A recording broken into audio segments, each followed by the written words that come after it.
bonsoir à tous, bienvenue et merci pour votre présence à cette première conférence citoyenne 2014 du cycle Santé en question, qui est donc organisée par l'INSERM, l'Institut national de la santé et de la recherche médicale, et puis par Universcience, qui est la structure qui regroupe la Cité des sciences et de l'industrie et le Palais de la découverte à Paris.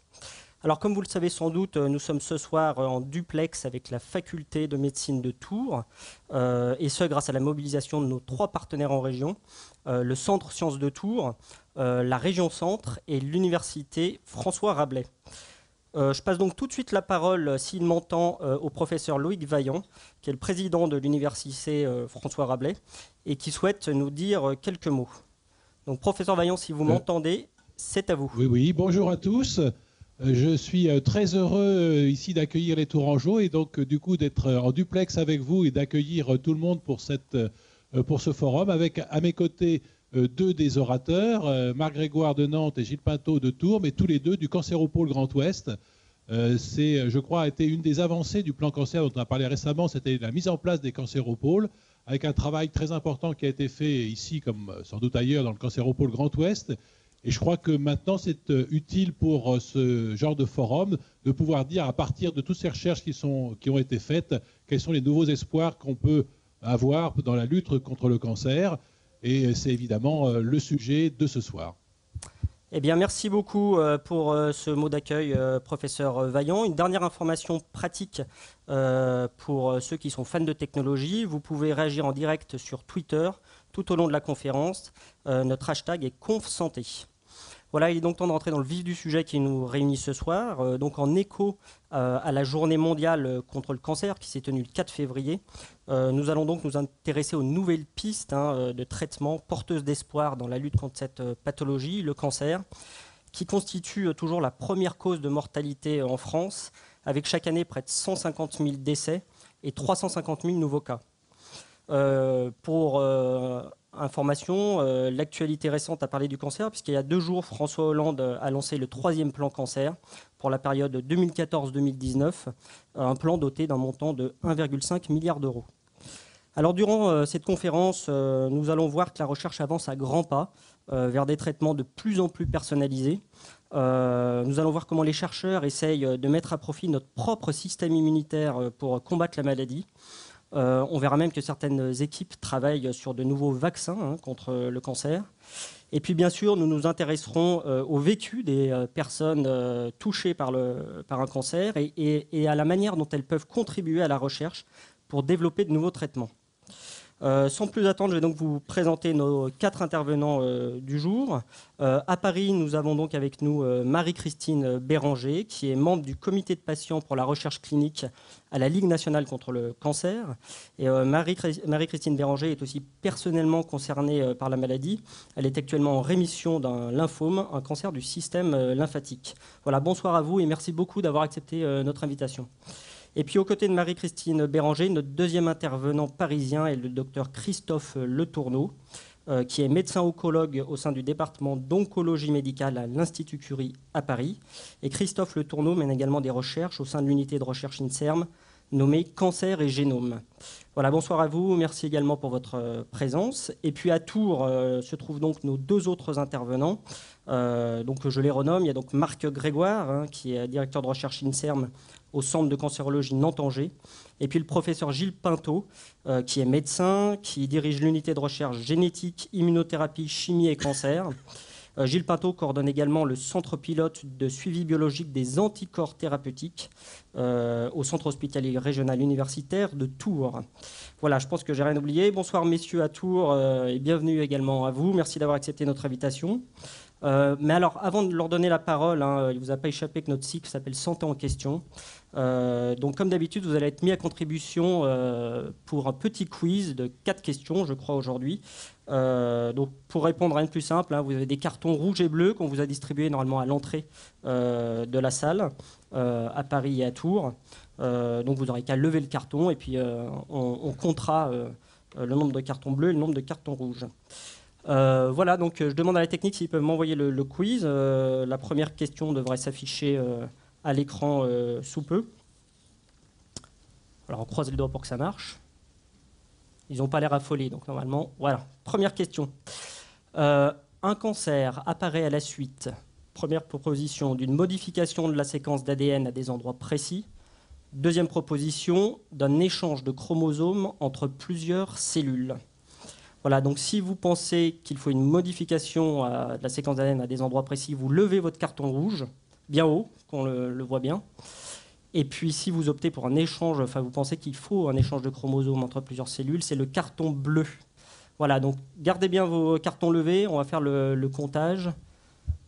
Nejma est en train de compter. Bon, il y a beaucoup de rouge, il y a quand même un peu de bleu. Alors méfiez-vous, il peut y avoir des pièges, hein, notamment sur cette première question. C'est tout bon. Je pense qu'à Tours aussi, on a pu comptabiliser. On va passer à la deuxième question. Quel est aujourd'hui le pourcentage de guérison du cancer en France? Est-ce qu'il est de plus de 25% ou plus de 50%?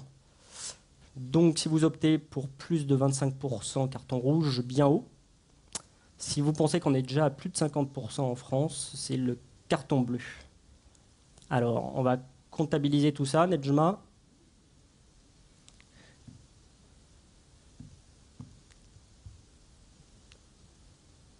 Je vous aiderai bien, mais j'ai un spot dans les yeux, donc je mélangerai les couleurs. Voilà, gardez bien les cartons. C'est tout bon? J'ai l'impression. On va passer à la troisième question. Parmi ces deux types de thérapie contre le cancer, laquelle permet le traitement le plus ciblé? Est-ce l'immunothérapie ou la chimiothérapie? Donc si vous pensez que c'est l'immunothérapie, carton rouge, bien haut toujours. Si vous pensez que c'est la chimiothérapie, qui fait des progrès aussi, carton bleu. Donc voilà, bien haut, et on continue à comptabiliser.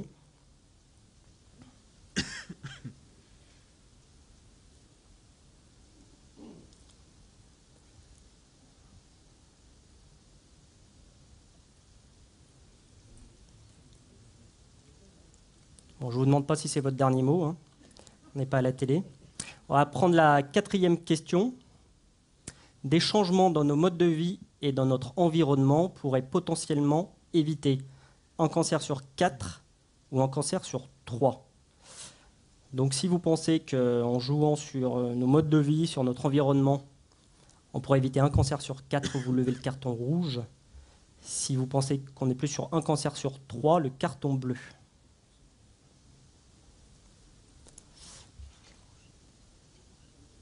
C'est assez partagé, là. Ouais, hein, c'est vrai.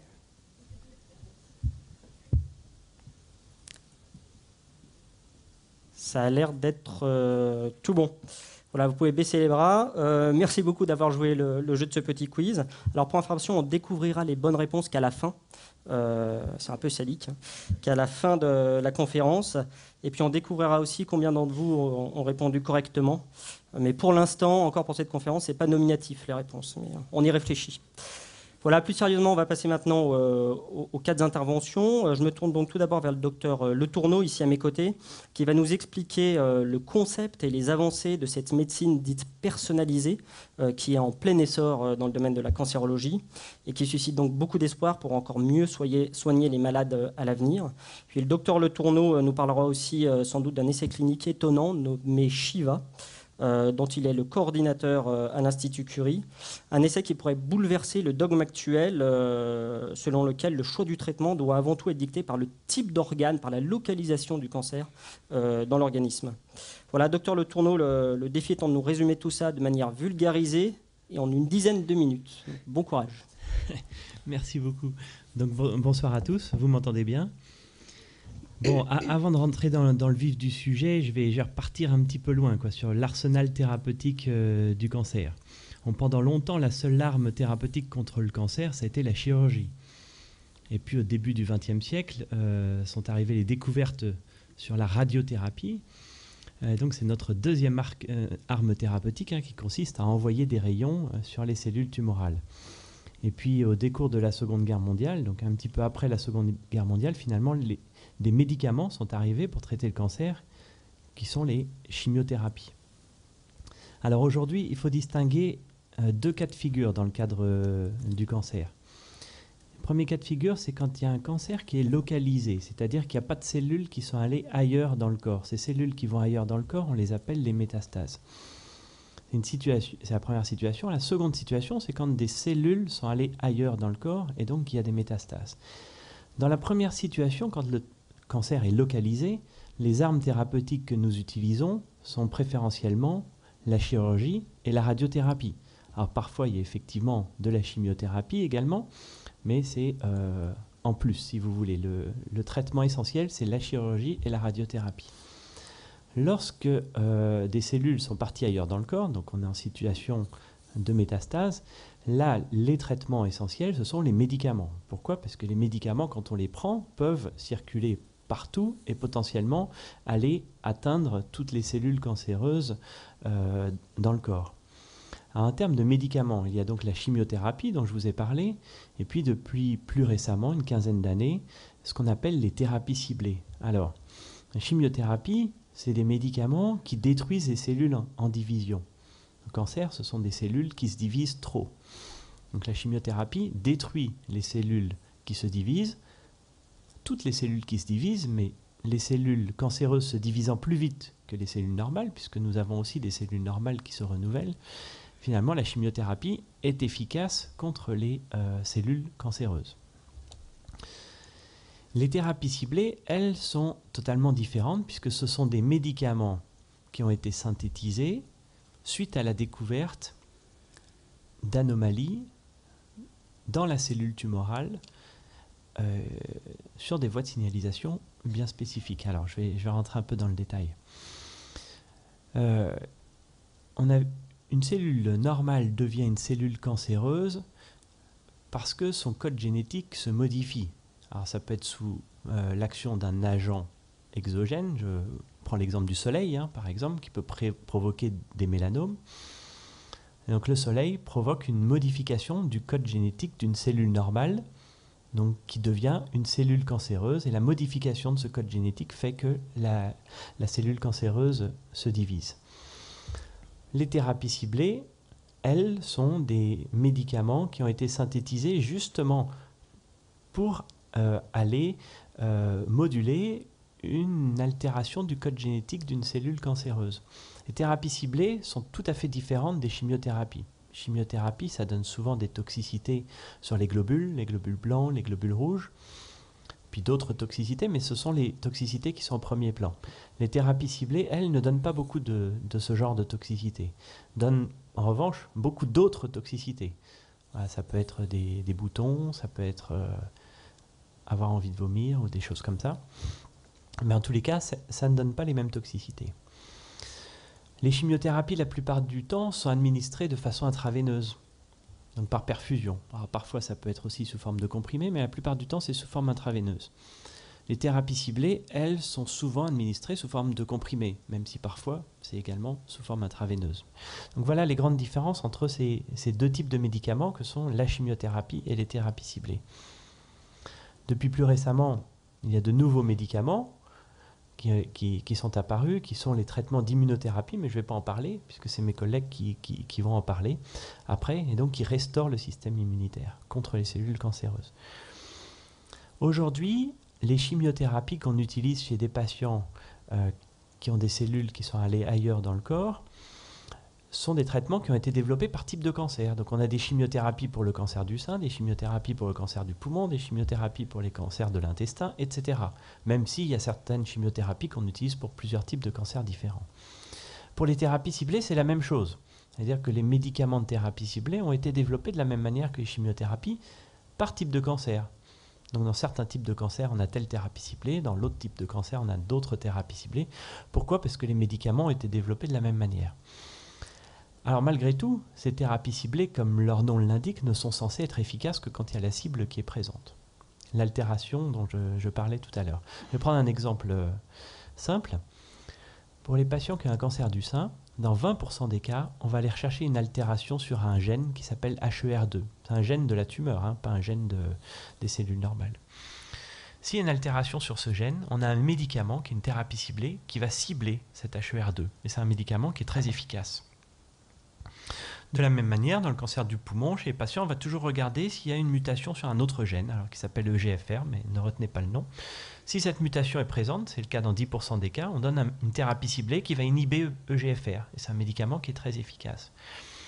Alors ce dont on s'est rendu compte plus récemment, c'est que cet HER2 dont je vous parlais dans le cancer du sein et qui est présent chez 20% des patientes, on le retrouve aussi dans le cancer de l'estomac.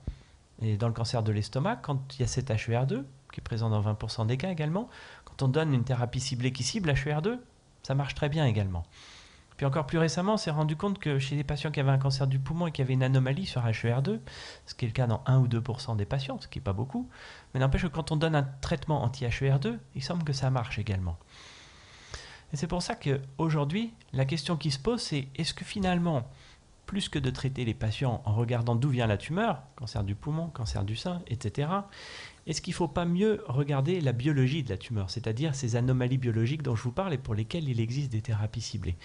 C'est-à-dire qu'au lieu de regarder HER2 que chez des patients qui ont un cancer du sein ou de l'estomac, ou le GFR que chez les patients qui ont un cancer du poumon, pourquoi ne pas tout regarder en même temps chez tous les patients, quel que soit leur cancer, et éventuellement leur donner le traitement qui correspond? C'est ce qu'on entend par médecine personnalisée. Donc on fait entre guillemets une sorte de carte génétique de la tumeur, et puis on donne le traitement qui correspond. Alors pour que la médecine personnalisée aujourd'hui n'est pas une réalité, mais c'est en cours d'évaluation. C'est ce que nous essayons de faire dans un essai que je coordonne, qui est l'essai Shiva, et qui consiste chez des patients qui ont n'importe quel type de cancer, mais qui est réfractaire au traitement qu'on donne d'habitude. C'est-à-dire que les patients ont déjà reçu les traitements qu'on donne d'habitude. On va faire un prélèvement d'une lésion, on va faire la carte génétique de la tumeur, on va regarder toutes les anomalies, et s'il y a une anomalie si une anomalie qui est détectée, eh ben on se donne la possibilité de donner la thérapie ciblée qui correspond à l'anomalie. Ce qui fait que dans l'essai Shiva, on peut être amené, par exemple, à donner un traitement qu'on donne d'habitude pour le cancer du rein à un patient qui a un cancer de la gorge. Ou alors à donner un traitement qu'on donne d'habitude pour le cancer du poumon à quelqu'un qui a un cancer du col de l'utérus.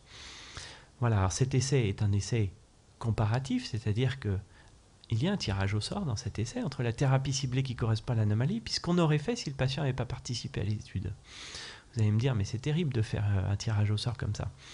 Oui, mais si on ne fait pas de tirage au sort, donc on fait l'essai, on donne la thérapie ciblée qui correspond à l'anomalie moléculaire. À la fin de l'essai, on va dire, ben voilà, le traitement, ça marche dans tant de pourcents des cas, très bien. Mais on sera incapable de dire si c'est mieux que ce qu'on fait d'habitude. C'est pour ça que ce tirage au sort, il est important. Parce qu'en faisant ce tirage au sort, à la fin de l'essai, on va pouvoir dire si oui ou non, cette stratégie de faire un prélèvement, la carte génétique, et de donner le traitement qui correspond, c'est mieux que ce qu'on fait d'habitude. Alors, rassurez-vous, les patients qui sont tirés au sort dans le bras, ce qu'on fait d'habitude, si jamais ce traitement ne marche pas, ils ont droit à la thérapie ciblée ensuite. Voilà, donc ça, c'est un essai qu'on appelle un essai de médecine personnalisée qui teste l'hypothèse un petit peu de la médecine personnalisée.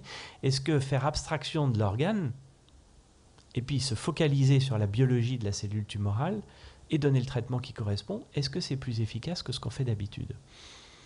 Voilà, alors, cette stratégie de médecine personnalisée, c'est une stratégie parmi d'autres qui sont évaluées aujourd'hui. Vous allez entendre parler de l'immunothérapie tout à l'heure avec déjà des médicaments sur le marché. Il y a également d'autres médicaments qui sont en cours de développement, qui sont des médicaments qui n'attaquent pas les cellules cancéreuses, mais les cellules qui sont autour des cellules cancéreuses. Parce qu'on s'est rendu compte que dans une tumeur, il n'y a pas que des cellules cancéreuses, il y a aussi d'autres cellules. Et ces cellules, parfois, elles peuvent être responsables en partie du développement des cellules cancéreuses. Donc il y a des médicaments en développement qui vont détruire non pas les cellules cancéreuses, mais les cellules qui sont à côté. Voilà, et puis il y a encore d'autres stratégies thérapeutiques qui sont en cours d'évaluation, comme les nanoparticules ou d'autres. Voilà, mais pour ce qui est de la médecine personnalisée, voilà, on en est. Il y a l'essai Shiva qui est en cours, et puis d'autres essais qui vont démarrer à travers le monde. Et c'est finalement la réponse à ces essais qui nous dira si oui ou non dans le futur, ça vaut le coup pour des patients de faire une carte génétique et de donner la thérapie ciblée qui correspond, et tout ça indépendamment de la localisation tumorale. Voilà. 10 minutes, top chrono. Si j'avais des intervenants comme vous, je crois qu'on peut l'applaudir parce que c'était clair, limpide, synthétique, parfait. Une précision, alors c'est vrai qu'on entend beaucoup parler, ça sort un peu de l'aspect recherche, mais c'est plus l'aspect économique.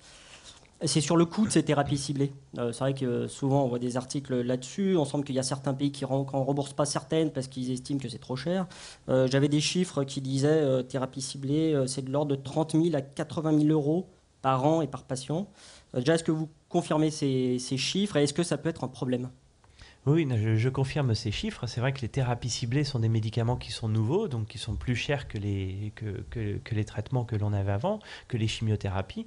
Ceci dit, il y a des nouvelles thérapies ciblées depuis 15 ans, mais ça ne veut pas dire que le développement des chimiothérapies s'est interrompu. On a également des nouvelles chimiothérapies qui sont arrivées sur le marché, et ces nouvelles chimiothérapies sont plus chères que les anciennes. Alors c'est vrai qu'on arrive à des prix qui sont importants avec les thérapies ciblées. Alors l'objectif, c'est réellement de ne donner ces thérapies ciblées qu'aux patients qui ont la cible. Donc c'est-à-dire que ça restreint le nombre de patients qui sont éligibles pour ces thérapies ciblées. Et c'est un des arguments pour dire que ces thérapies doivent effectivement être un peu plus chères parce qu'elles sont données à moins de patients. Mais ça reste quand même des prix qui sont élevés. Ça peut poser un problème effectivement dans l'avenir. Et le deuxième volet, c'est le volet éthique, parce qu'on voit que c'est basé sur la génétique, ces thérapies ciblées. On va séquencer une cellule tumorale avec des séquenceurs au début, alors ça demande aussi des moyens, mais ça, est-ce que ça peut poser des problèmes éthiques ? À qui appartiennent les données génétiques de la personne ? Est-ce qu'il y a un risque d'exploitation de ces données génétiques par ensuite, je sais pas moi, des assurances, des mutuelles, etc. Je pense aux États-Unis, par exemple. C'est une très bonne question. Alors aujourd'hui, on séquence l'ADN de la tumeur. Donc ce n'est pas l'ADN des cellules normales de chacun de nous. Donc l'ADN de la tumeur, il ne représente pas l'ADN des cellules normales. En revanche, si on veut faire un séquençage vraiment approfondi, ce qu'on ne fait pas dans Shiva et puis dans les essais en cours, un séquençage très approfondi donc de la majorité des gènes, dans ce cas-là, on est obligé effectivement d'avoir l'ADN des cellules normales. Parce qu'en gros, si vous voulez, on soustrait à l'ADN de la tumeur, l'ADN normal, ça soustrait le bruit de fond, si vous voulez, ce qui permet de faire ressortir les anomalies. Mais quand on séquence l'ADN des cellules normales, effectivement, on peut tomber sur des gènes de prédisposition. Et dans ce cas-là, ça pose beaucoup de questions d'un point de vue éthique. Si on tombe sur quelque chose, est-ce qu'il faut le dire au patient ?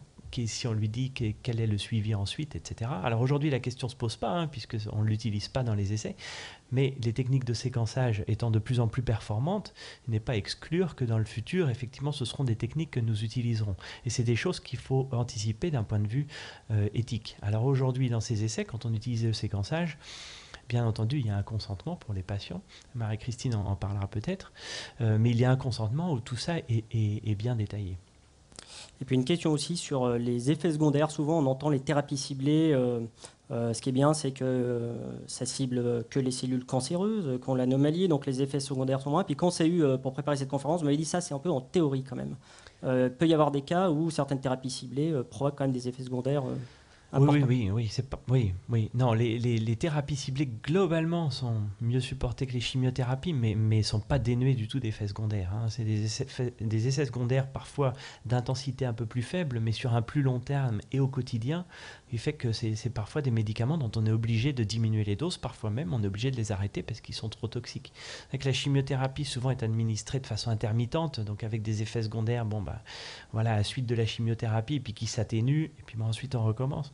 Thérapies ciblées qui sont données sous forme de médicaments, sous forme de comprimés au quotidien, peuvent donner des effets secondaires quotidiens qui ne sont pas tenables. Voilà, donc les thérapies ciblées ne sont pas du tout dénuées d'effets secondaires. Deux dernières petites questions. Combien de patients dans Shiva pour l'instant, à l'avenir, en objectif ? Et pourquoi ça s'appelle Shiva ? Alors, Shiva est ouvert à l'Institut Curie, mais également dans 6 autres en France, donc c'est un essai multicentrique. Il y a plus de 500 patients qui ont été inclus depuis octobre 2012, date de l'ouverture. Et l'essai devrait se terminer d'ici la fin de l'année. Alors pourquoi Shiva ? Parce que ça fait référence à une divinité indienne qui a plusieurs bras, et ces bras correspondent aux différentes thérapies ciblées qu'on propose dans le cadre de l'étude. Merci beaucoup. Je crois qu'on peut encore l'applaudir. Je trouve exceptionnel. Docteur Le Tourneau, il est très clair. On va se tourner maintenant vers le professeur Gilles Pinto à Tours, qui va nous faire découvrir une classe de médicaments qui, pour certains, peut avoir un nom un peu barbare, les anticorps monoclonaux thérapeutiques. Mais c'est des médicaments qui suscitent aujourd'hui un enthousiasme grandissant dans le domaine de la cancérologie. Voilà, j'en dis pas plus. Professeur Pinto, c'est à vous pour une dizaine de minutes également, si possible. Je vous remercie. Donc, je vais essayer de tenir le temps. Vous m'entendez bien dans le micro ? C'est bon ? Moi, oui. Et, oui, ça a l'air d'être bon. Oui, très Allez-y. bien. Donc, alors c'est un domaine du traitement du cancer qui a déjà fait ses preuves, mais qui reste porteur d'espoir parce qu'il y a encore un certain nombre d'évolutions qui sont en cours.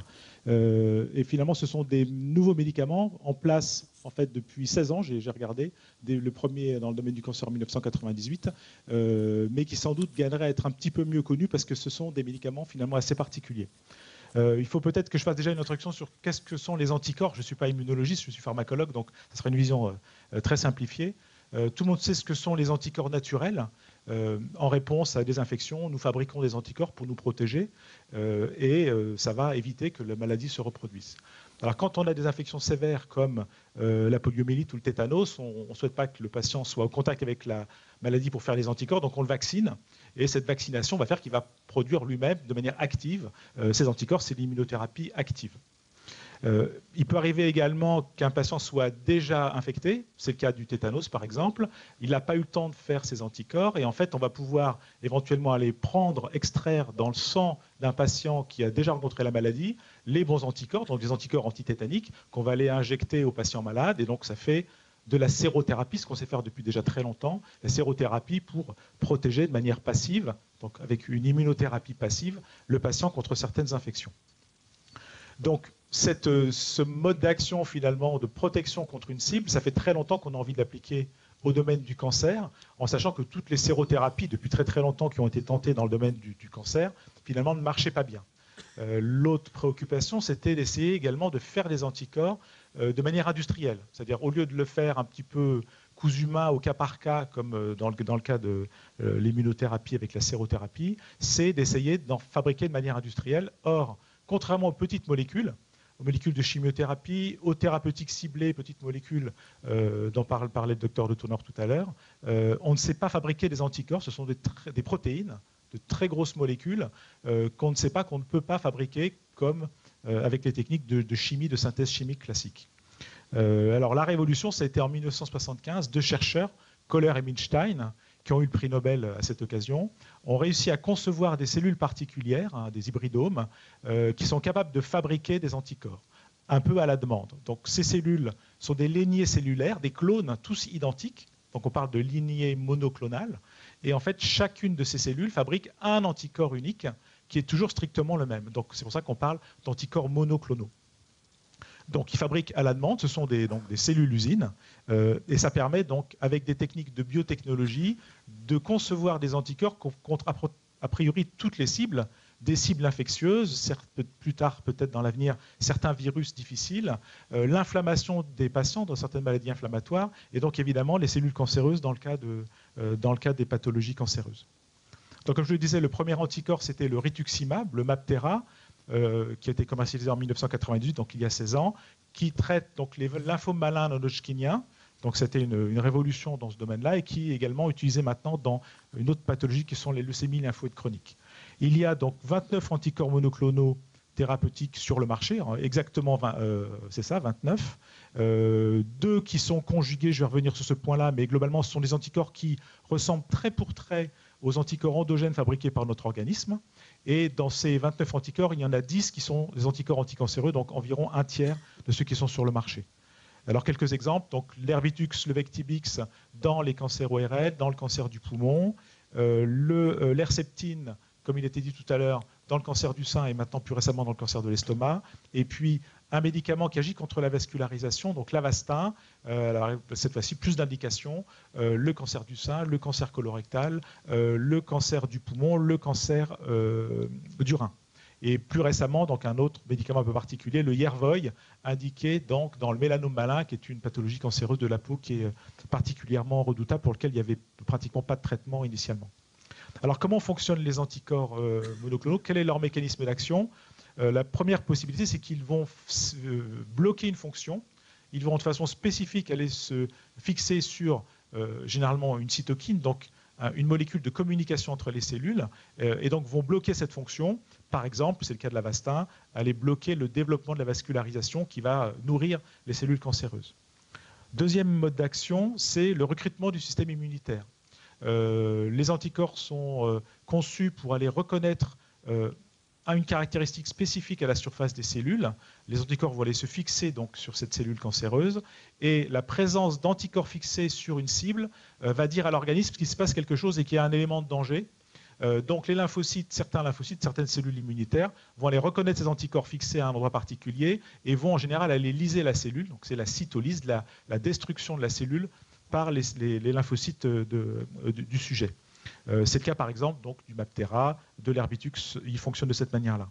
Et plus récemment, donc, il y a des anticorps plutôt immunitaires qui vont aller stimuler l'immunité de manière un peu non spécifique. C'est le cas du Yervoy donc dans le mélanome dont je parlais à l'instant. Et puis plus récemment, des anticorps monoclonaux qui paraissent tout à fait prometteurs, extrêmement intéressants, anti-PD1, anti-LPD1, je ne vais pas rentrer dans les détails de la signification, mais qui en fait empêchent les cellules cancéreuses de se rendre invisibles vis-à-vis du système immunitaire. Ils vont les révéler, les cellules cancéreuses, qui vont enfin pouvoir être reconnues par les cellules immunitaires du patient.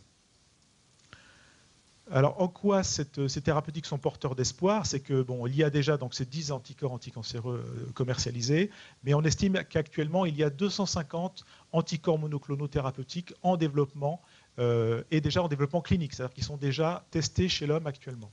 Donc là-dedans, il n'y a pas que les anticorps anticancéreux, mais ça prouve qu'il y a donc énormément de médicaments en cours de développement et qui sont testés dans toutes les pathologies, notamment celles qui pour l'instant n'avaient pas de traitement vraiment efficace, cancer de l'ovaire, cancer du pancréas, cancer du cerveau, cancer du poumon, etc.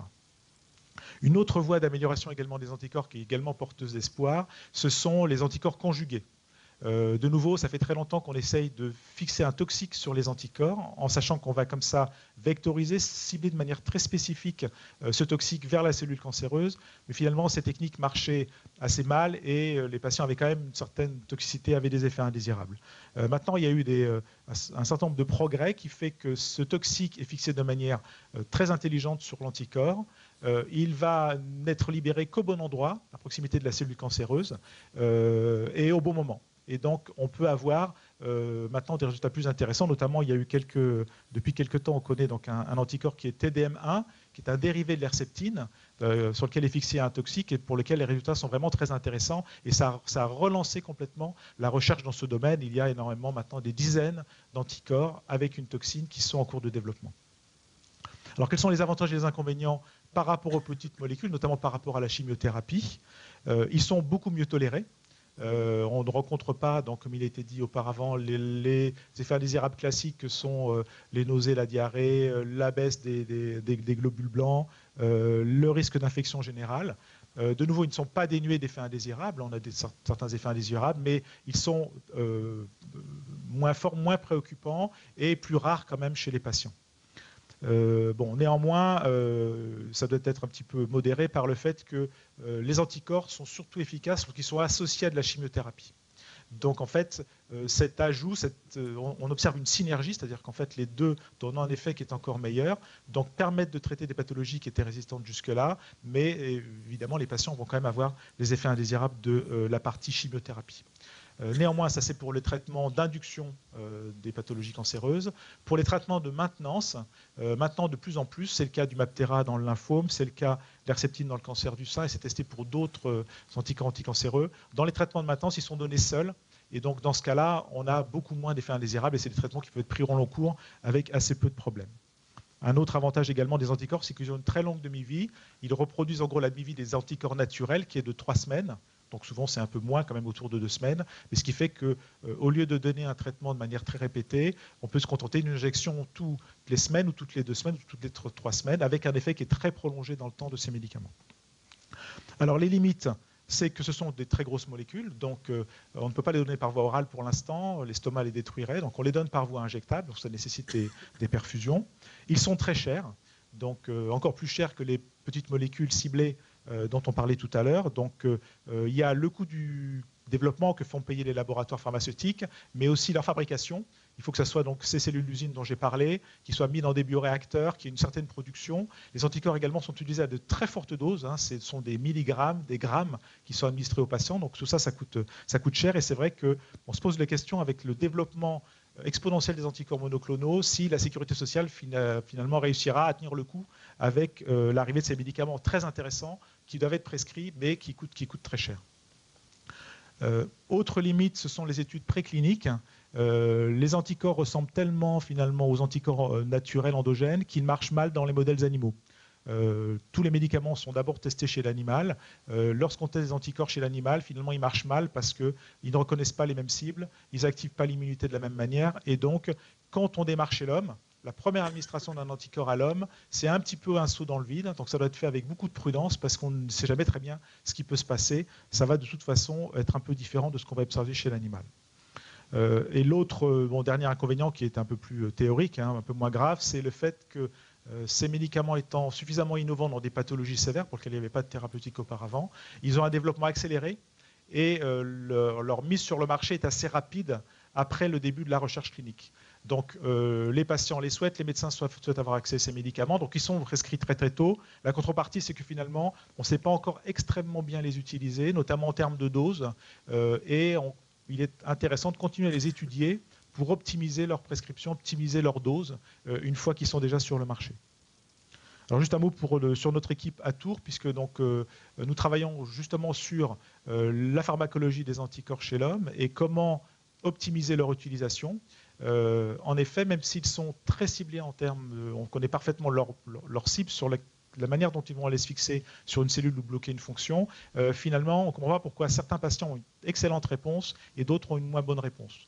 Donc on regarde quels sont les facteurs génétiques, cette fois-ci pas de la tumeur, mais les facteurs génétiques individuels, notamment immunitaires du sujet, et également les concentrations circulantes, parce qu'on sait que pour une même dose, même rapportée au poids, les concentrations circulantes d'anticorps sont variables, et c'est elles qui vont déterminer l'efficacité.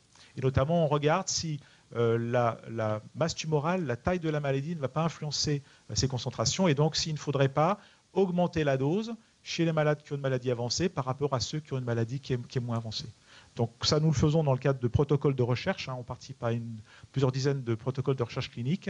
Mais nous avons également développé, comme ça a été dit au début, un centre de monitoring de routine. Donc les patients hors protocole pour lesquels le médecin praticien souhaite avoir des informations sur leur exposition, est-ce que les concentrations sont suffisantes, peuvent nous envoyer des échantillons. Et donc nous faisons les dosages pour ces patients hors protocole.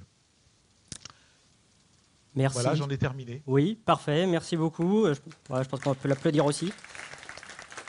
Parce qu'il nous a donné un nombre d'informations là en 10 minutes. Je prenais des notes parce qu'il y en a quand même beaucoup. Mais je vais vous poser une question, parce que quand on s'est eu pour préparer la conférence, alors c'est encore une question un peu économique, mais qui m'a frappé. Vous m'avez dit il y a un anticorps monoclonal qui est mis sur le marché et qui, en Belgique, a failli mettre la sécurité sociale du pays à terre. Est-ce que vous pouvez nous dire deux mots là-dessus, parce que c'est quand même frappant. J'ai peut-être un petit peu exagéré, mais c'est vrai que vous me l'avez dit. Hein. Pour un hôpital, oui, c'est l'éculizumab, donc qui est un anticorps qui agit contre le complément, qui était indiqué dans une pathologie extrêmement sévère, une niche qu'on appelle donc l'hémoglobine nocturne paroxystique, mais qui finalement est utile dans certaines complications liées à l'activation de l'immunité chez les sujets. Mais en fait, le coût est absolument terrifiant. Je crois que c'est 300 000 € pour thérapeutique par an. Et donc l'hôpital, ayant le patient chez lui, ne peut pas faire face, et ça mettait à genoux les finances de l'hôpital chez qui était le patient. Donc je crois qu'il y a eu des choses assez compliquées sur est-ce qu'il fallait faire changer le pays, fait que le patient change de pays pour être soigné correctement. Donc ça pose des problèmes éthiques extrêmement importants. On a une thérapeutique qui marche très bien, mais son coût devient pratiquement prohibitif pour qu'il puisse rentrer dans un circuit normal de soins. Une question aussi qui a trait à ces aspects économiques, je ne sais pas si vous l'avez mentionné, mais si vous pouviez revenir un tout petit peu, c'est sur l'idée de faire des sortes de génériques pour ces anticorps monoclonaux, mais qu'on appellerait des biosimilaires, avec des questionnements autour de ça. Vous pouvez nous en dire deux mots là aussi ? Oui. Donc c'est vrai que maintenant, ces anticorps ont quelques dizaines d'années, 16 ans. Donc évidemment, les concurrents des industriels qui ont développé les premiers souhaitent faire l'équivalent de générique. Alors ça ne peut pas être des génériques, puisque des génériques, ce sont des molécules chimiques qui sont vraiment fabriquées à l'identique. Et il faut juste que le nouvel industriel démontre que la galénique, c'est-à-dire en fait les comprimés, comment fonctionne le comprimé, l'absorption, l'efficacité soit la même, mais c'est exactement la même molécule. Alors que dans le cas d'anticorps, comme ils sont fabriqués par des cellules, ça ne sera jamais le même anticorps. la cellule va changer, il y a des sucres qui sont mis sur la protéine, c'est un peu technique, de manière différente, donc ça ne sera jamais tout à fait le même anticorps. Donc on parle du coup de biosimilaire. C'est suffisamment similaire pour pouvoir être enregistré, mais ce n'est pas tout à fait le même anticorps, ça ne peut pas vraiment être un générique. Donc certains sont en développement, ça arrive maintenant, je crois que la FDA les a déjà validés, donc un anticorps ressemblant au rituximab dans le lymphome, un anticorps ressemblant aux anti-inflammatoires qu'on a dans les pathologies inflammatoires. Il y a une pression importante et justifiée des systèmes de santé pour que ces médicaments soient enregistrés et soient utilisés. Mais c'est vrai que certains praticiens se posent des questions un peu d'éthique. Est-ce que pour un patient qui est bien soigné depuis un certain temps, est-ce qu'on va switcher, modifier le traitement pour un biosimilaire du même type, pour un coût beaucoup plus faible, mais avec une connaissance évidemment un peu moins bonne puisqu'il s'agit d'un nouveau médicament. Et en espérant qu'il n'y ait pas la même polémique que sur les génériques. Oui, alors la question n'est pas tout à fait la même, mais en tout cas, là, on n'est pas non plus du tout à l'abri de polémiques dans ce cas-là. Merci beaucoup. Je vais passer maintenant la parole à votre voisin, Marc Grégoire, qui, donc, pour sa part, va nous faire découvrir d'autres recherches passionnantes dans ce vaste domaine de l'immunothérapie, cette stratégie qui consiste donc à mobiliser le système immunitaire du malade pour détruire les cellules cancéreuses. Voilà, Marc Grégoire, même défi, nous résumer tout ça de manière vulgarisée en une dizaine de minutes. Oui, tout d'abord, bonsoir aux personnes qui sont sur Paris. Alors l'immunothérapie appliquée au cancer, c'est vrai que c'est un vaste domaine, un peu récent, puisque en fait, ça date à peu près entre 15 et 20 ans.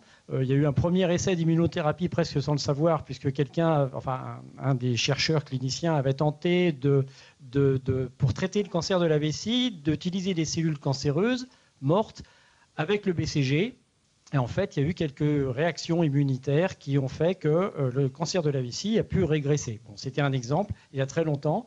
Et puis, depuis, d'autres stratégies se sont mises en place, mais bien plus récemment.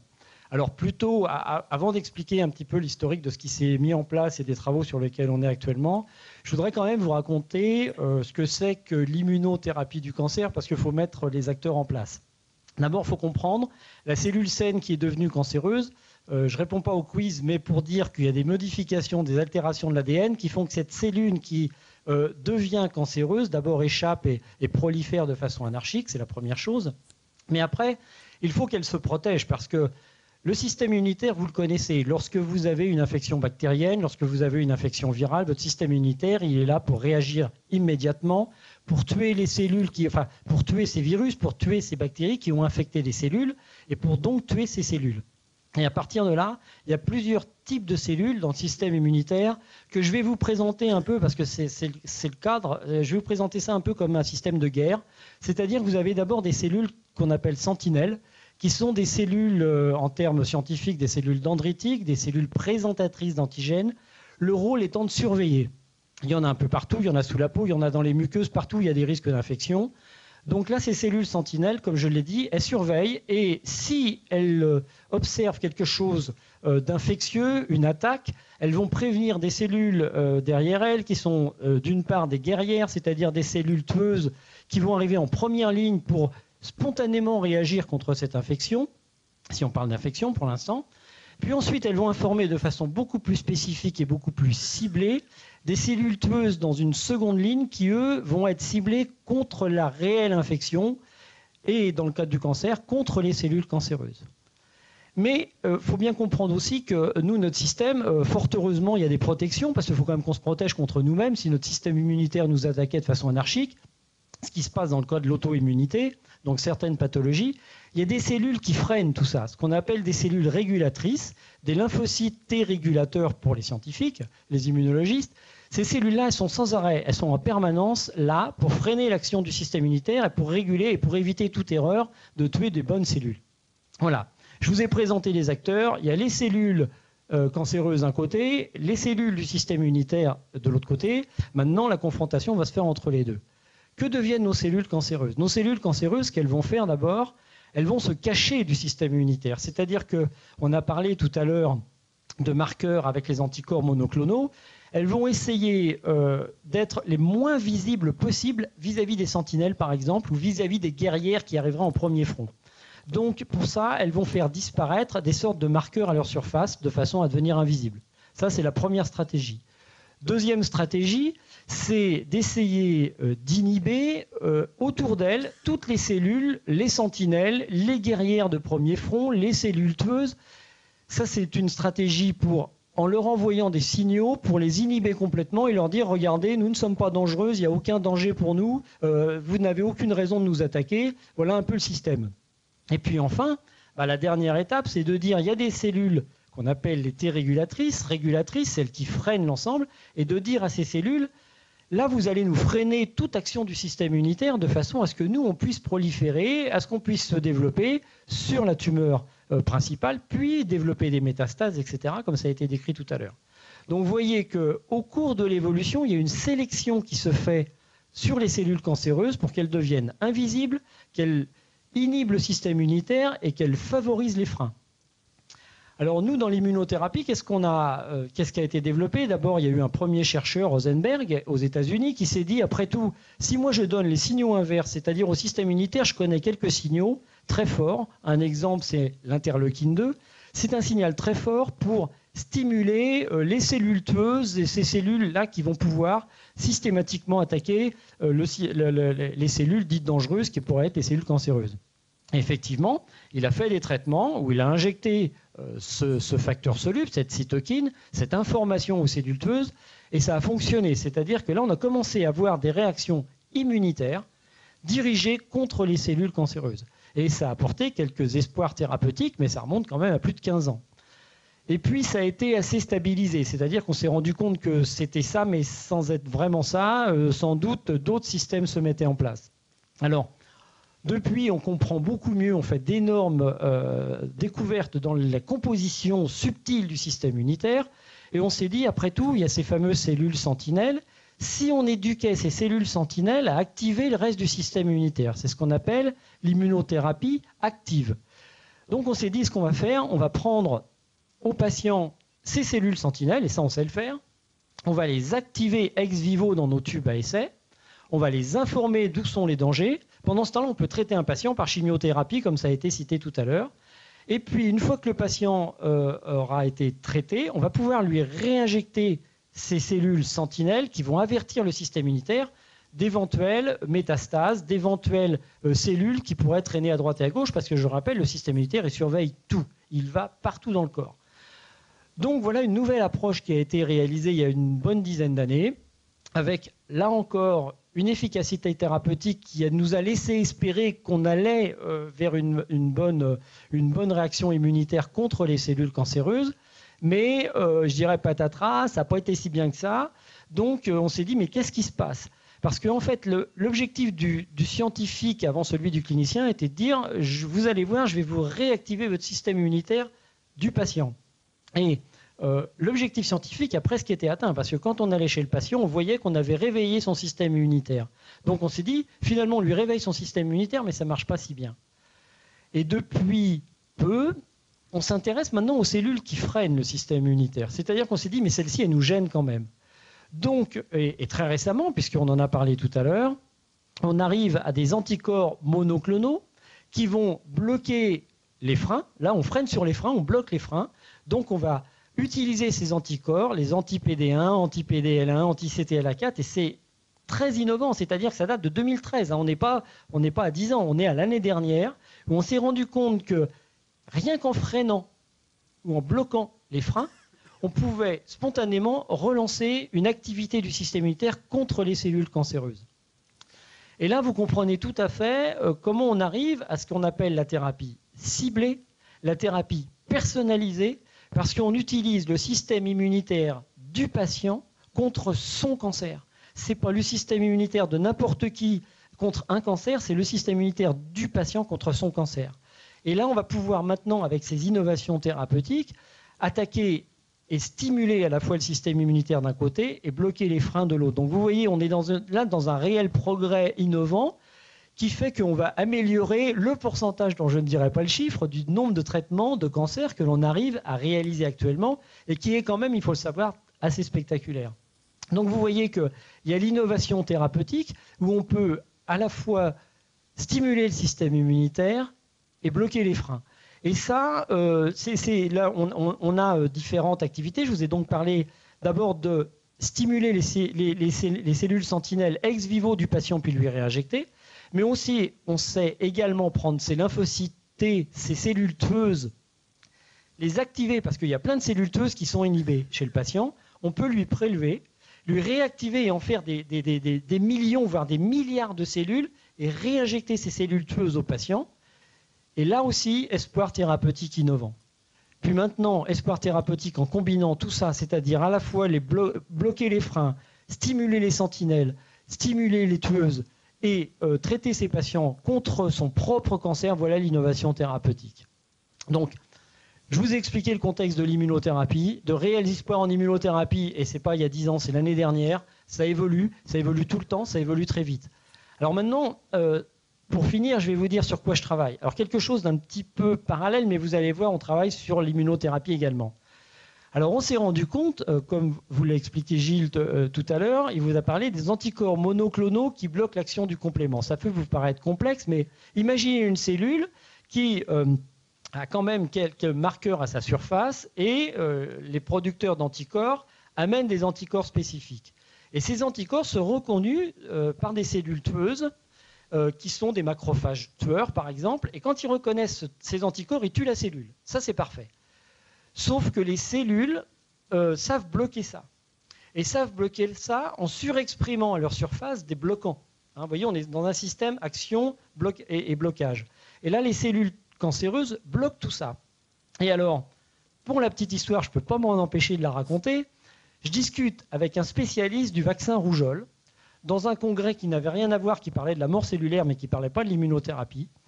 Et puis, en discutant comme ça autour d'une table, de façon très sympathique, je lui dis « Qu'est-ce qu'on est embêté ? Parce qu'on aimerait bien pouvoir débloquer ça, parce que tu sais, les cellules se protègent du complément par le CD59, le CD46. » Et là, il m'arrête, il me dit « Tu m'as parlé de quoi ?» Je lui dis « Ça bloque le CD46 et on est vraiment embêté. » Mais il me dit « Elles en expriment beaucoup, tes cellules cancéreuses du CD46 ?» Je dis « Oui, plein. » Mais il me dit « Tu veux que je te raconte ? Moi, je travaille sur le vaccin rougeole. Le vaccin rougeole, il rentre dans les cellules qui expriment le CD46 et il les tue. Si on testait, on a testé, on s'est rendu compte que quand on prend une cellule normale, peu de CD46, le vaccin rougeole dessus ne lui fait quasiment rien, voire rien. Vous prenez la même cellule cancéreuse du même tissu, vous lui mettez le vaccin rougeole dessus, plein de CD46, je peux vous assurer, je n'ai pas les films vidéo, mais je vous promets, si vous les voulez, je vous les passe, en moins de 24 heures, vous tuez toutes les cellules qui étaient présentes.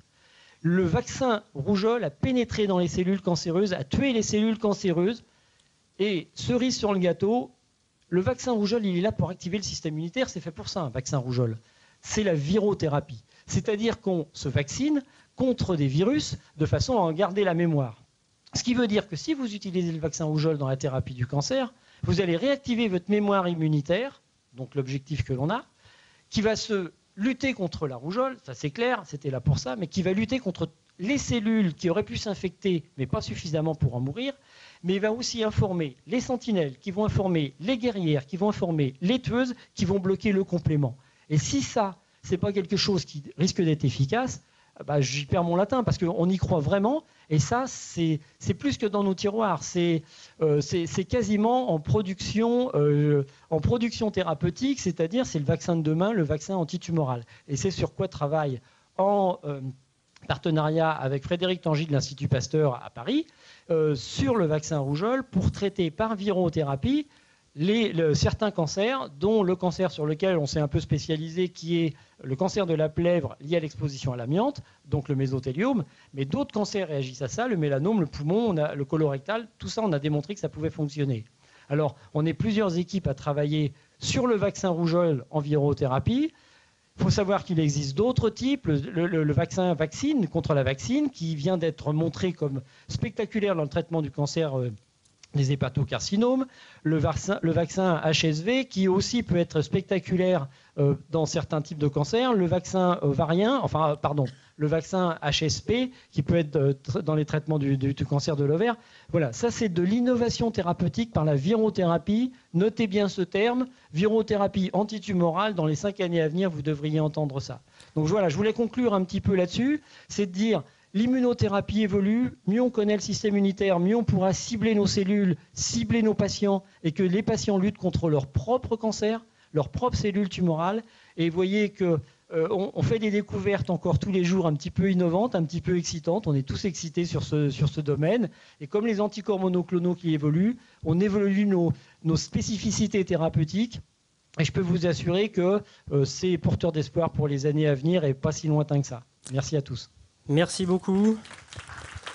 Merci beaucoup pour cet exposé passionné. On a senti la passion du chercheur, là, mais c'est vrai que c'est quand même des travaux étonnants et vraiment enthousiasmants. Je vais maintenant passer... le temps passe, j'aurais eu des questions pour vous, mais on les posera avec les questions du public parce que le temps passe. Passer la parole à Marie-Christine Béranger, ici à mes côtés, qui va donc nous donner son témoignage très personnel en tant que patiente en rémission d'un lymphome, donc un cancer qui affecte certains globules blancs. Et puis surtout, elle va aussi nous expliquer son rôle au sein de ce comité de patients pour la recherche clinique à la Ligue contre le cancer. Voilà, je vous laisse la parole pour cette dernière intervention d'une dizaine de minutes aussi. Merci. Là, on va revenir sur Terre. Ce qui s'est passé dans la vraie vie. J'ai en quelque sorte la mission de donner vie à ce que vous tous, chercheurs, médecins, faites pour nous, pour mettre au point des traitements aussi innovants que ceux qu'on a déjà et ceux qu'on aura très prochainement.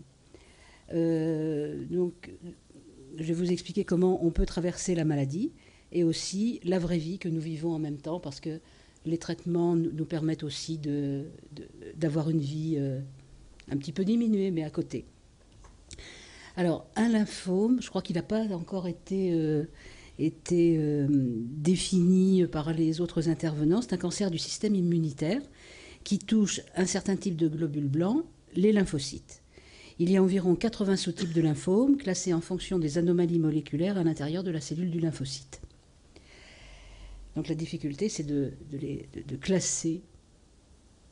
Voilà. Comment découvre-t-on un lymphome ?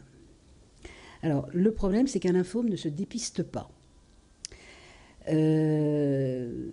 Certains patients ont des symptômes, fatigue, gonflement des ganglions, fièvre, toux, démangeaisons, douleurs, mais rien de très spécifique qui oriente à coup sûr vers un diagnostic précis, même pas dans une prise de sang. D'autres, pour compliquer les choses, d'autres patients n'en ont aucun symptôme, et c'était mon cas. Comment a-t-on découvert mon lymphome ? Il se trouvait que j'avais un suivi gynécologique pour le cancer du col de l'utérus. J'avais pas encore de cancer, mais c'était peut-être en développement. Et à l'occasion d'une échographie, on découvre ce qu'ils ont appelé une masse sur un ovaire à faire enlever rapidement. Donc là commence le début, le T0 de mon parcours. Ensuite, scanner, IRM, chirurgie, biopsie, évidemment envoi en anatomopathologie du tissu pour examen au microscope et pour vérifier quelles sont les cellules malignes qui se trouvent dans cette chose assez peu courante à cet endroit-là. Et c'est là que les cellules qui se sont montrées étaient des cellules de lymphome. Un lymphome non-Hodgkinien agressif. Voilà. Donc, 3 semaines après, j'ai un coup de fil du chirurgien qui m'annonce ce diagnostic. Mais il l'a fait vraiment. On dit que c'est pas normal d'avoir un diagnostic, une annonce par téléphone, mais vraiment, lorsque c'est bien fait, c'est pas traumatisant du tout. Il a été extrêmement humain. Puis la conversation s'est très très bien engagée. Moi, j'ai joué ma partition comme il le voulait certainement, puisque c'est moi qui ai prononcé le mot cancer. Et à partir de là, oui, mais c'est un cancer qui se soigne très bien. Voilà, et je vous ai pris rendez-vous dans 2 jours avec le chef du service hématologie de l'hôpital. Bon, très bien. Bon, je garde c'est bizarre ce que je vais vous dire, mais je garde un bon souvenir de cet entretien, de cette annonce qui finalement était très humaine. Mais ça ne m'a pas empêché de m'écrouler. Hein. Et j'ai eu l'impression tout d'un coup de devenir un petit peu plus mortelle que quelques minutes avant. Ça fait très très bizarre, parce qu'on vit de façon immortelle. Hein. Mais rassurez-vous, si ça vous arrive, on redevient immortel comme ça au fil du temps. Hein. Je me suis dit, bon, il va falloir que je me prenne en charge. Qu'est-ce que c'est que ce lymphome? C'est la première fois que j'entendais ce mot. Et j'ai commencé mes recherches sur Internet. Mais je ciblais quand même les sites sérieux, les hôpitaux, les sociétés savantes. Donc j'avais des renseignements à peu près corrects. Et ensuite, bon, je vais à mon rendez-vous en hémato et on m'annonce le traitement. Donc c'est un traitement comme ah ben non, ils sont plus là. Comme ils sont là. Oui, ça change.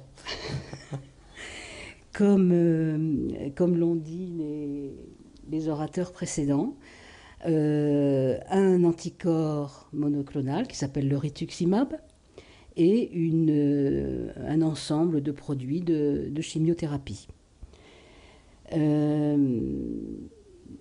Et donc, alors après l'annonce du traitement, il y a les formalités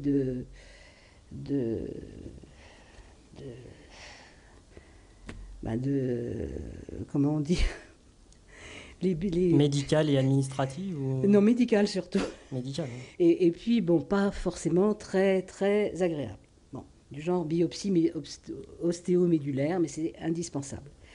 Et une fois qu'ils ont eu connaissance des résultats de la biopsie ostéomédulaire, on m'a convoqué et on m'a proposé d'être incluse dans un essai clinique. Alors là, encore nouveauté, je ne m'y attendais absolument pas. Je ne pensais pas que mon cas était intéressant parce que bon, je ressentais aucun symptôme, donc c'était pas grave, donc absolument pas intéressant, et ne relevant pas de la recherche, évidemment. Grossière erreur. Mais là, je garde aussi de cet épisode un très bon souvenir parce que j'ai pris cette proposition comme un honneur qu'on me faisait de pouvoir contribuer à la recherche médicale et donc d'aider à soigner d'autres malades. Et ça, j'en étais très très fière et plutôt valorisée. Bon, il se trouve que j'avais dans ma famille un certain nombre de personnes qui avaient mis en jeu leur vie pour sauver d'autres personnes, et je m'inscrivais un petit peu dans cette lignée-là. Donc j'étais assez fière. Des sauvetages en mer, vous m'avez dit. Ce sont des sauvetages en mer, oui. Je ne sais pas si j'avais le droit de le dire, si. Oui, bon, maintenant c'est dit, oui, ce sont des sauvetages en mer. Donc ça n'a rien à voir. Participer à un essai clinique n'est absolument pas aussi glorieux que de risquer sa vie en mer, hein, par gros temps. Donc on m'a présenté la lettre d'information que j'ai lue comme j'ai pu, et il était hors de question que je signe les yeux fermés, même si j'avais d'autres préoccupations.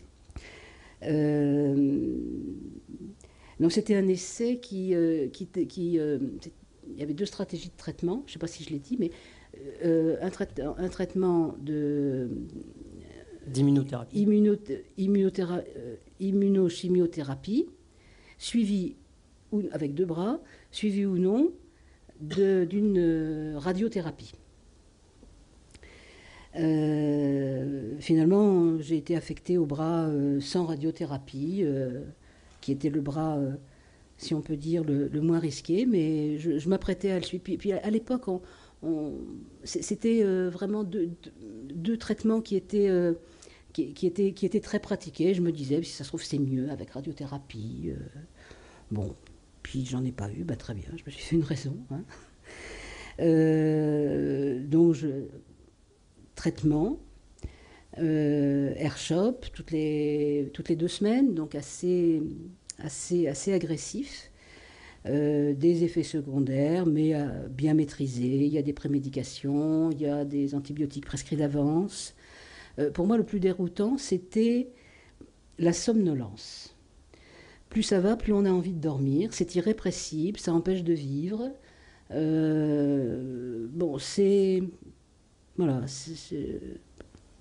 C'est gênant.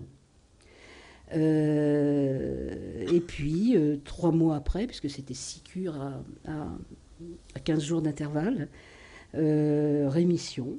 Très bien, le traitement a parfaitement marché, et ce depuis 6 ans.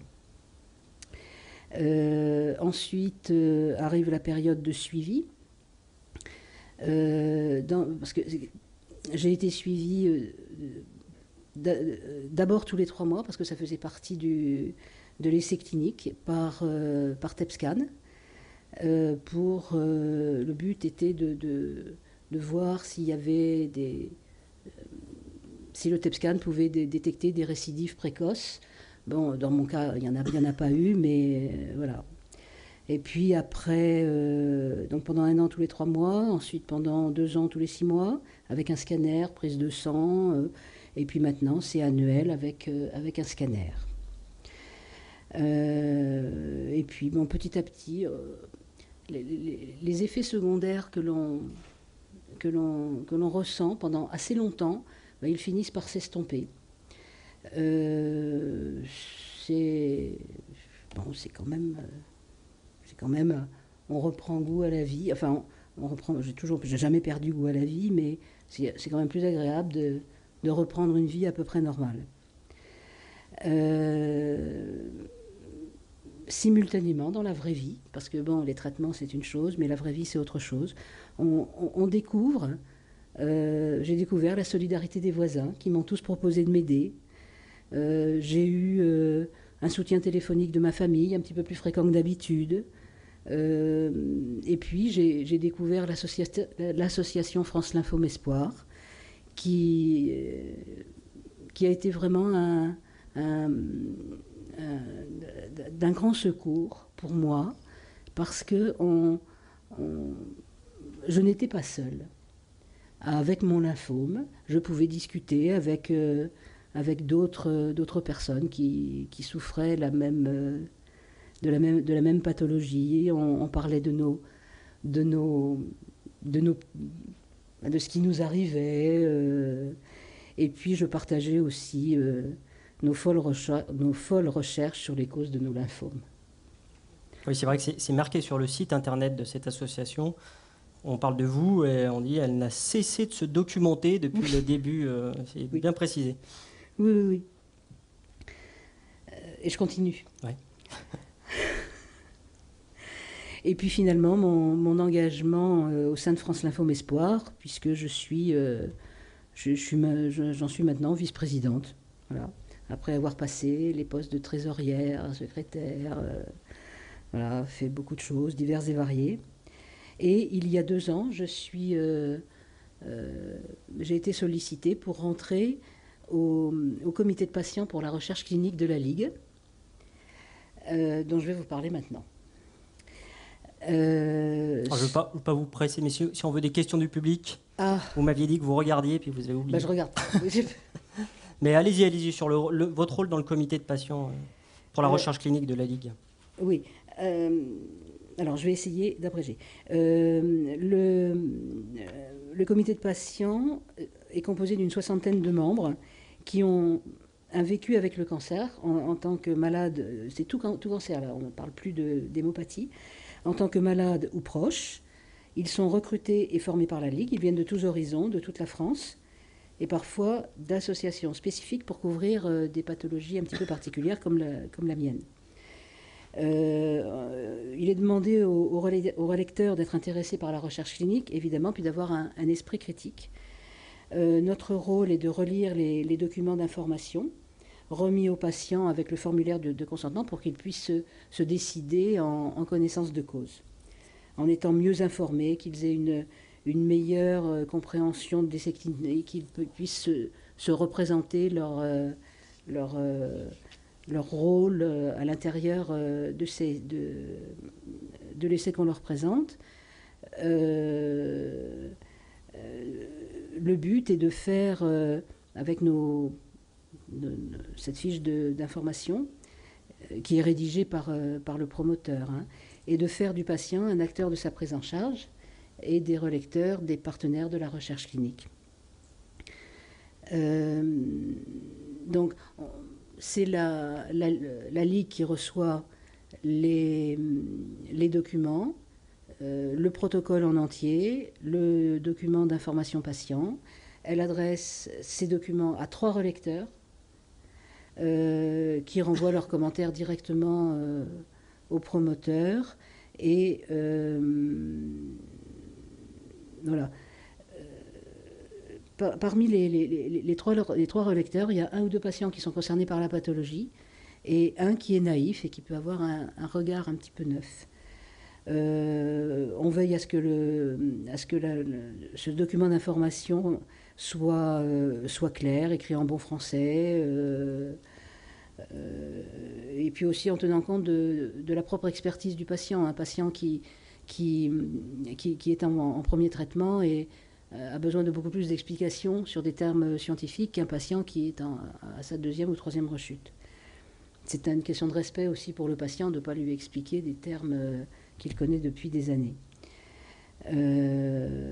Voilà, on tient à ce qu'il y ait certaines mentions comme bien distinguer la partie soins de la partie recherche. On insiste sur les contraintes de l'essai par rapport à un traitement qu'il aurait en dehors de l'essai, s'il le refuse. Voilà, un certain nombre de choses pratiques pour que ça soit bien clair pour le patient. Voilà. Et ce que vous n'avez pas dit, c'est que vous paluchez des rapports sur le protocole de 90 pages en anglais, très scientifique, quoi. Oui. Ça, il faut quand même le faire. Oui, mais enfin, il y a des choses toute la partie statistique, moi, je passe. Hein, c'est trop compliqué. Mais bon, il faut quand même... oui. Merci beaucoup, en tout cas, pour ce témoignage. Je crois qu'on peut l'applaudir, parce que c'est pas facile, forcément, de venir témoigner comme ça. Et puis, merci aussi pour votre rôle dans ce comité, pour les autres patients, hein, pour qu'ils comprennent bien l'essai clinique, ce qu'on va leur faire. Veiller aussi à ce qu'on gère bien la gestion de la douleur aussi, hein, vous me disiez, par exemple, quand on fait des biopsies, etc. Donc, on travaille quand même très important au niveau de la Ligue là-dessus.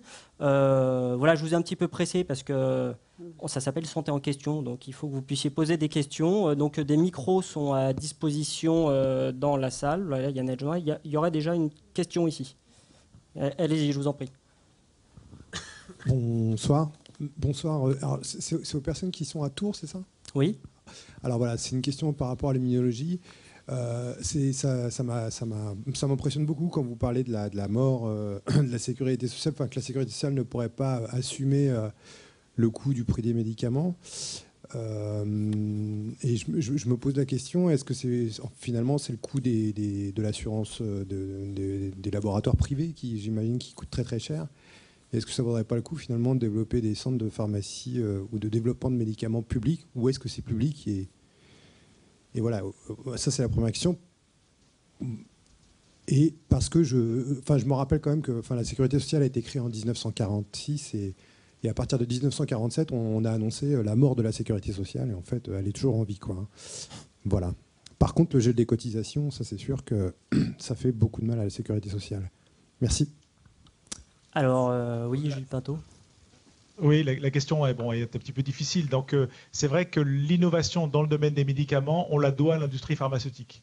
Qu'on puisse finalement aimer ça ou pas, il y a beaucoup de recherches académiques, mais finalement, au moment où il faut faire des investissements énormes et produire les médicaments de manière industrielle, il n'y a que l'industrie pharmaceutique qui sait faire ça.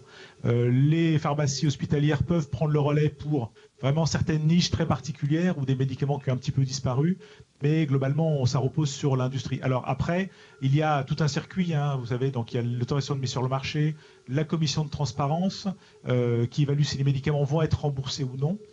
qui est maintenant de plus en plus sévère et qui essaye de sélectionner pour le remboursement que des médicaments qui vraiment ont démontré un gain en efficacité. Après, il y a des négociations entre le comité économique et les laboratoires pour fixer le prix. Donc il y a un certain nombre d'étapes.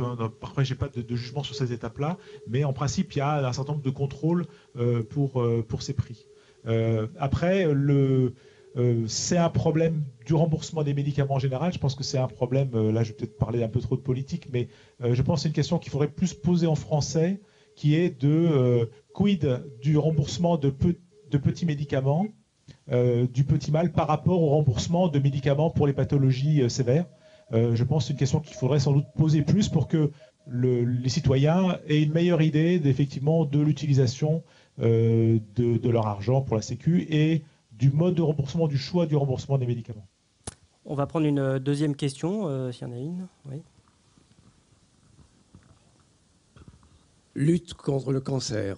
Ma question, elle est au niveau de la reconnaissance et l'identification de son existence, et notamment au niveau de l'organe qui est le cerveau, qui est impliqué dans tout ce que nous faisons, toute notre activité. Est-ce qu'un cerveau atteint par un cancer a-t-il les moyens de le reconnaître en celui qui en est atteint? Voilà ma question. Je ne sais pas si... Est-ce que le cerveau a le moyen de reconnaître un cancer? Un cancer au niveau de quelques régions du cerveau, quelques niveaux que ce soit. Je pensais à Jean-Louis Servan-Schreiber qui avait découvert son cancer par hasard en travaillant avec une IRM portée par un de ses collègues qui, en entrant en interrelation, ont fini par découvrir une singularité. Et c'est par là qu'ils ont fini par identifier un cancer alors qu'il menait une vie normale. Alors c'est à ce niveau-là que je voulais savoir si on avait le pouvoir d'identifier son existence. On va essayer de vous répondre. En fait, vous soulevez la question des découvertes de cancers par hasard, en fait. Hein. C'est ça. Ça veut dire, est-ce qu'il peut y avoir des cancers, finalement, qui ne s'expriment pas par des symptômes ou par des signes, hein, finalement. Et oui, c'est des choses qui arrivent et c'est même... Est-il possible qu'un cancer puisse s'exprimer sans qu'on s'en rende compte? Et deuxièmement, oui. autant des moyens de le reconnaître lorsqu'il peut avoir des signes cliniques ou des symptômes qu'il faudrait apprendre à identifier pour... Alors, la réponse est oui aux deux questions. Ça veut dire qu'il y a des cancers, effectivement, qui se développent au départ sans qu'il y ait de symptômes, hein, sans de signes cliniques, et qui parfois sont découverts à l'occasion d'un examen qui est fait comme un scanner ou une IRM, comme vous dites. Par hasard, en fait, hein, un examen qui est fait pour une autre raison, et puis on découvre un cancer pour lequel il n'y avait pas de signes cliniques. Mais un cancer qui se développe, finalement, va finir par donner des signes cliniques. Alors maintenant, est-ce qu'il y a des signes cliniques qui doivent alerter? Là, ça devient plus compliqué, parce qu'un signe clinique en lui-même, par exemple des maux de tête, hein, par exemple, ne signifie pas nécessairement une tumeur au cerveau. Heureusement, d'ailleurs. Voilà. Mais ensuite, c'est le jugement du médecin généraliste qui doit effectivement savoir détecter des signes un petit peu plus fins pour se dire, bon, là, ces maux de tête, ils ont quand même quelque chose de particulier, ils sont associés à tel et tel signe et ça vaudrait le coup de faire une IRM. C'est tout l'art de la médecine. On va essayer de prendre une troisième question. Est-ce que... Ah, vous vouliez réagir, oui. Marc Grégoire? Oui, je voudrais réagir pour aller plus loin, justement, parce que dans l'actualité, il y a le plan cancer très récemment, plan cancer 3. Pour répondre à la question du monsieur, si on va jusqu'au bout, c'est-à-dire est-ce que ça voudrait dire qu'on pourrait être capable soi-même de savoir si on est atteint d'un cancer ou pas? Est-ce que notre cerveau est suffisamment fort, est suffisamment subtil pour savoir? Ça, c'est très difficile. En revanche, là où je veux aller, c'est de dire, de s'écouter de façon à pouvoir être sensible à certaines alertes. Il est maintenant dramatique qu'on puisse déclencher des mélanomes sans s'en rendre compte, on puisse déclencher certains cancers sans s'en rendre compte. Et comme ça a été souligné tout à l'heure par le professeur Le Tourneau, par exemple, on peut avoir des symptômes qui au départ ne nous alertent pas, mais en allant voir le clinicien, celui-ci peut être alerté. Et ça, c'est important. Et ça, il ne faut pas le reculer. Pourquoi je dis ça? C'est parce que dans d'une stratégie du plan cancer, il y a mise en évidence de la prévention.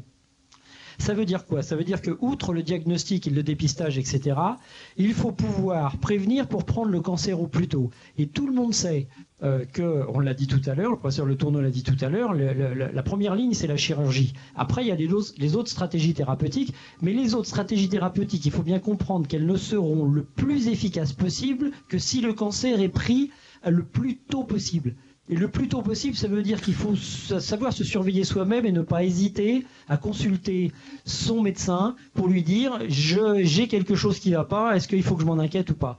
Et ça, c'est important. Et la prévention nous fera gagner, améliorer encore ce score qu'on attend tout à l'heure dans le quiz, améliorer encore ce score de l'efficacité des traitements du cancer. C'est là où je voulais en venir. On va prendre donc une autre question. Donc c'est une question par rapport à la virothérapie. Je voulais savoir si on l'associe à une autre stratégie comme une chimiothérapie par exemple pour éviter soit les métastases ou soit pour rendre les cellules un peu plus sensibles. Marc Grégoire. Oui, tout à fait, c'est dans les prévisions, bien entendu. Il faut tout mettre. Là, faut mettre les œufs dans le même panier. Il faut mettre le potentiel thérapeutique. Maintenant, il ne faut pas que ça se contredise. C'est-à-dire, il ne faut pas que la chimiothérapie. On connaît des chimiothérapies qui peuvent inhiber le système immunitaire. Donc là, il faut être vigilant de ne pas les combiner. En revanche, on est en train de découvrir sur Curie, sur Villejuif et un peu partout en France, de nouvelles drogues thérapeutiques qui, comme les anticorps monoclonaux, vont pouvoir se combiner avec l'immunothérapie. Et ça va être la force des traitements combinés. Là maintenant, on peut le dire, c'est d'actualité aussi, si vous allez voir dans ce qui se passe actuellement, les traitements combinés où il faut mettre l'immunothérapie, la virothérapie, la chimiothérapie, mais qui se combinent bien de façon efficace et, je le répète, en médecine personnalisée, c'est-à-dire pour chaque patient. Je ne sais pas s'il y a des questions à Tours ou s'il y en a une autre ici. Non, pas de questions pour l'instant. Juste, moi, j'ai une question pour Marie-Christine Béranger.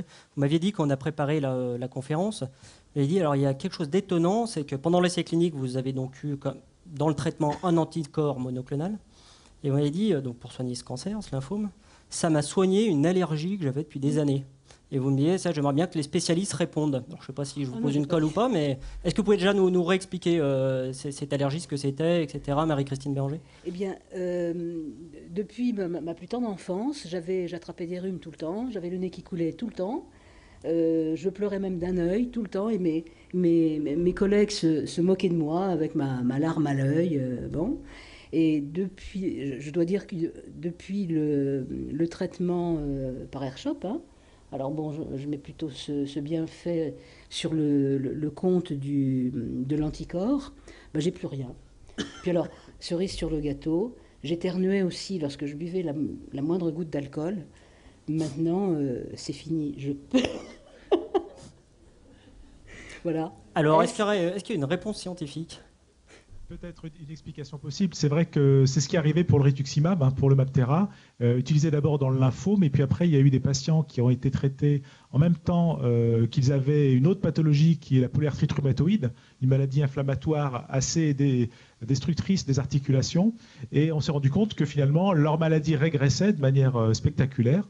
Donc il y a eu un développement clinique dans ce domaine-là, et maintenant c'est une indication, donc en dehors de tout cancer, la polyarthrite rhumatoïde, indication du Mabtera, parce qu'en fait les mauvais lymphocytes dans le lymphome, ce sont les lymphocytes B, un certain type de lymphocytes, qui sont responsables de la fabrication d'anticorps dans l'organisme. Donc dans certaines maladies auto-immunes, en allant mettre à plat, en tout cas calmer de manière importante les lymphocytes B, on va supprimer des anticorps pathogènes, notamment ceux des maladies auto-immunes. Et donc il y a l'indication dans la polyarthrite rhumatoïde, et il y a même un certain nombre de petites indications, même hors AMM, où on sait que le rituximab marche très bien dans certaines pathologies immunitaires. Donc maintenant, vous pouvez boire un petit coup sans éternuer, sans que tout le monde s'en rende compte. C'est bien. Est-ce qu'il y a une dernière question? Parce qu'on a pris du retard. Je pense qu'on va peut-être découvrir les réponses au quiz auxquelles vous avez participé. Sachez que si vous souhaitez poser d'autres questions qui vous viennent ensuite, vous pouvez le faire par Internet en vous connectant sur le blog de la conférence. Je ne sais pas si on va peut-être afficher l'adresse de ce blog à l'écran. C'est dircom.inserm.fr. Et puis sur ce blog, vous pouvez aussi consulter des informations pratiques, accéder à des ressources documentaires sur le sujet, sur les sujets que nous traitons, et puis même revoir les conférences aussi. Voilà, donc je pense qu'on va peut-être essayer de voir les bonnes réponses de ce quiz. Alors, question 1, taux de bonne réponse 91%. Donc effectivement, il s'agissait de modifications précises au niveau de la séquence ADN à des endroits précis. Alors ceci dit, il y avait peut-être un petit piège, comme je disais. C'est vrai que professeur Pinto, si vous m'entendez, vous m'aviez dit, je crois que c'est vous qui m'aviez dit, Bon, dans certains cas de cancer, notamment des leucémies, il peut aussi y avoir carrément des échanges de matériel chromosomique. On appelle ça des translocutions. Vous pouvez nous en dire 2 mots ? Je ne suis pas du tout spécialiste de ce domaine-là. Donc, ce sont des translocations, effectivement, certaines leucémies. Alors, peut-être Marc serait plus compétent que moi dans ce domaine-là. De toute façon, là, comme vous l'avez dit, on est sur l'altération de l'ADN. Donc, ça veut dire que s'il y a des cassures, il faut comprendre une cellule, elle va se diviser. Et elle a des cassures par les UV, par exemple. C'est ce qui amène les mélanomes, c'est le soleil. Les cassures par ce qu'il peut y avoir dans la fumée du tabac, dans les particules que l'on peut respirer, dans l'amiante, Et qu'est-ce que ça fragilise ? Ça fragilise l'ADN. Et au moment où l'ADN est fragilisé et peut se casser, il y a ce qu'on appelle les translocations, c'est-à-dire qu'il y a des bouts d'ADN qui vont passer d'une étape à une autre et qui vont s'inverser ou qui peuvent même se mélanger, comme vous l'avez dit, c'était là le piège un petit peu, entre 2 chromosomes, c'est-à-dire 2 chromosomes d'une même cellule, vont pouvoir un bout du chromosome qui va passer sur un autre chromosome et inversement. Et ça peut entraîner des modifications du comportement de la cellule. Normalement, pour la cellule, il y a 2 solutions. Soit elle se dit « je sais réparer » et elle répare, soit elle se dit « je ne sais pas réparer » et elle meurt par suicide. Ce qu'on appelle l'apoptose en termes scientifiques. Sauf que malheureusement dans les cancers, il y a des cellules qui se disent je ne peux pas réparer mais je ne vais pas mourir. Et celles-là, c'est les plus dangereuses. Merci pour cette précision. On va passer à la deuxième question. À 68% de bonnes réponses. Là, vous étiez plus partagé. Donc la bonne réponse, c'était la bleue. Plus de 50%, c'est aujourd'hui environ le pourcentage, le taux de guérison du cancer en France. Docteur Le Tourneau, on est à combien ? C'est un peu plus précis le chiffre qu'on a aujourd'hui ? On n'a pas de chiffres beaucoup plus précis, mais c'est vrai qu'avant la naissance de la chimiothérapie, on était vers les 20-25% de taux de guérison. Avec la chimiothérapie, jusqu'à l'apparition des thérapies ciblées, c'était 50%. On peut penser qu'avec les thérapies ciblées, on a un petit peu gagné, puisque certaines thérapies ciblées sont données chez les patients qui sont opérés d'un cancer. Donc on peut penser que ça va permettre d'améliorer le taux de guérison. Je pense qu'on doit être aux alentours de 55%, quelque chose comme ça. Et on a mis une petite précision, on a dit que pour le cancer du sein, on atteint même un taux de guérison de 85%. Vous confirmez là aussi ça peut... Tout à fait, oui. D'accord. On va passer à la troisième question. Donc, parmi les 2 types de thérapies contre le cancer qui étaient proposés, on vous demandait laquelle permet le traitement le plus ciblé. Je crois que vous aurez compris que c'est l'immunothérapie. Ça a été clairement démontré ce soir par les interventions. On va passer à la 4e question. 67%, c'est pas mal. 4e question. Alors oui, le rôle de l'environnement et du mode de vie. Donc on dit que ça pourrait permettre d'éviter un cancer sur 3. Là aussi, vous confirmez, c'est ça, le docteur Le Tourneau, vous confirmez les facteurs de risque, c'est ça, le tabac, l'alcool. Alors bien sûr, c'est une estimation, et puis on ne sait pas à qui ça s'adresse, mais voilà, les estimations disent qu'effectivement, probablement qu'un cancer sur 3 pourrait être évité en changeant notre mode d'alimentation, d'exposition aux facteurs de risque. Merci pour toutes ces précisions. Alors avant de conclure, une très rapide information pour vous dire que la prochaine conférence santé en question se tiendra le jeudi 22 mai à 19h ici même. Elle sera consacrée aux troubles de la mémoire. Et puis nous serons en duplex normalement avec la région marseillaise. Donc on compte sur vous pour cette prochaine conférence. Voilà, il est temps de conclure. Merci à vous tous pour votre participation à Paris et à Tours. Merci aux techniciens et aux équipes organisatrices, à l'INSERM, à Universcience et puis en région. Merci à nos partenaires du jour, le Centre Sciences de Tours, l'Université François Rabelais, la région Centre, et puis l'ALIAM, l'Alliance des ligues francophones, africaines et méditerranéennes contre le cancer. Merci aussi à nos partenaires permanents pour SIG Santé en question, le magazine La Recherche, la mairie de Paris, le site internet du Nouvel Observateur pourquoidocteur.com et la Caisse d'Aide Banque Populaire. Et puis surtout, un grand merci à nos 4 intervenants qu'on peut encore applaudir une dernière fois pour le temps qu'ils nous ont consacré, le niveau de vulgarisation dont ils ont fait preuve et puis aussi des témoignages. Voilà, bon retour à tous. Merci.